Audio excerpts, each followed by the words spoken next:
Okay, let's talk about B12 deficiency on page 640.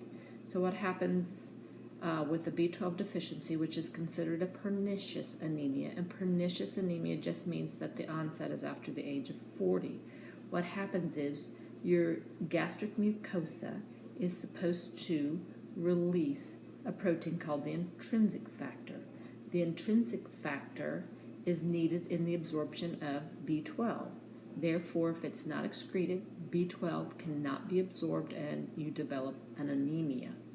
There are different reasons for developing this particular type of anemia, but essentially it's kind of an aging issue where we have atrophy of these cells that are supposed to release the intrinsic factor, or the body has some type of autoimmune destruction going on and there's not enough of these cells to release the intrinsic factor. Other potential causes are certain GI surgeries, certain GI diseases, and also it's been shown people who have a lack of certain foods, such as strict vegetarians, have a higher incidence of B12, and those that are on chronic PPIs and H2 blockers.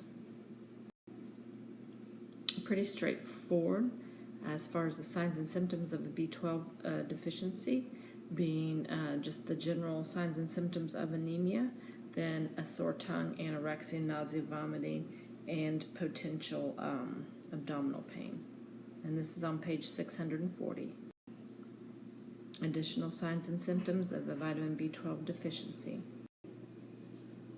Okay, so how do we diagnose vitamin B12 deficiency? The red blood cells don't look right. They're macrocytic, they're large, they have abnormal shapes.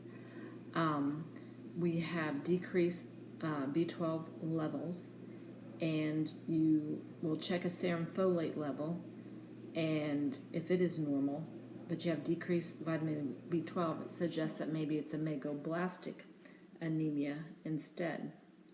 One test too that we need to talk about here is called the Schilling's. The Schilling's test is specific for vitamin B12 deficiency, and so a Schilling's test, what we have is the patient receives some type of radio-labeled vitamin B12 to either drink, maybe be injected with, and then we actually measure how much of it is excreted in the urine. And so someone that has a normal result gets rid of at least 10% of it. Someone who has vitamin B12 deficiency will have less than 10% of this excreted in the urine, and this is collected over a 24-hour period. Okay, treatment consists of actual injections of vitamin B12. This is one of those cases in which there cannot be a correction made by dietary changes. Patients don't take vitamin B12, this will actually lead to death within 1 to 3 years. So at first they come in for 2 weeks and they take injections of 1,000 mics typically, and then that can decrease to once a week and then once a month. This is all based upon how quickly their actual hemoglobin returns to normal. But this is lifelong, right? Lifelong injections. So typically, once we get their hemoglobin back to normal, they take lifelong injections of vitamin B12 once a month. Okay, folic acid deficiency is considered a megaloblastic anemia, and that just means megaloblastic just means the appearance of large red blood cells. We have to have folic acid. If we don't, then you have a decrease in red blood cell formation and the maturity of the reticulocytes becoming mature red blood cells. Okay? So as far as where we're at in the book, it's just a little tiny section on page 641.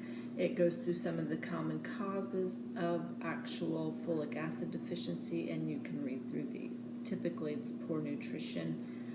Well, it's really almost the same as other types of anemia in that it's poor nutrition, malabsorption syndromes in which you have certain particular types of GI surgery, GI diseases. It can be from chronic chronic alcohol abuse because of their poor dietary intake, and also destruction of the red blood cell during hemodialysis. Signs and symptoms are very similar to those of a vitamin B12 deficiency. It usually has a gradual onset, and we just encourage the patient to actually take folic acid, usually 1 milligram per day by mouth, but also encourage them to eat foods that have folic acid. Remember, there's a nice chart on 637, a nice chart on 637 that goes over the different types of anemias, and you can see folic acid, and it says there's an issue with red blood cell maturation, green leafy vegetables, liver meat, fish, legumes, whole grains, orange juice, and peanuts are good dietary sources.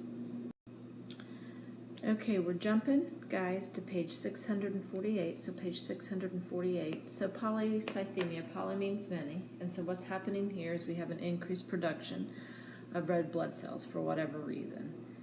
It can also mean that we just not only have an increased production of red blood cells, but it could also be platelets and white blood cells. So the deal is too many red blood cells lead to a thicker blood and an increased circulating volume. So thicker blood and an increased circulating volume.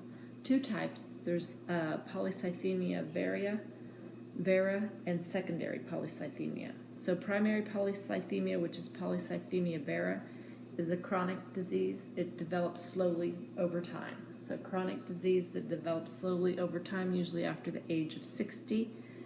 And what happens is with the increased production of these cells, you have an increased thickness of the blood, increased blood volume, congestion of the organs, especially the spleen. 90% of individuals have splenomegaly, and these patients are at risk for clotting disorders. Secondary polycythemia results from another cause, such as we talked about in COPD or chronic hypoxia. Chronic hypoxia drives the release of the erythropoietin, which causes increased production of the red blood cells, and therefore you get a secondary polycythemia. These are some of the signs and symptoms we get from polycythemia. You can read through these. They're also listed on page 649, but a lot of times the increased volume and viscosity causes the signs and symptoms: headache, vertigo, dizziness, ringing in the ear, visual disturbances, possibly a pruritus. Increased volume can cause angina and heart failure. You can also have issues with intermittent claudication and a thrombophlebitis. These are just some of the many signs and symptoms, but sometimes patients just show up. They have onset of hypertension because of the increased volume, and so when they go to work these people up for their actual hypertension, what they find out is they've developed an increased red blood cell count and they have a polycythemia issue.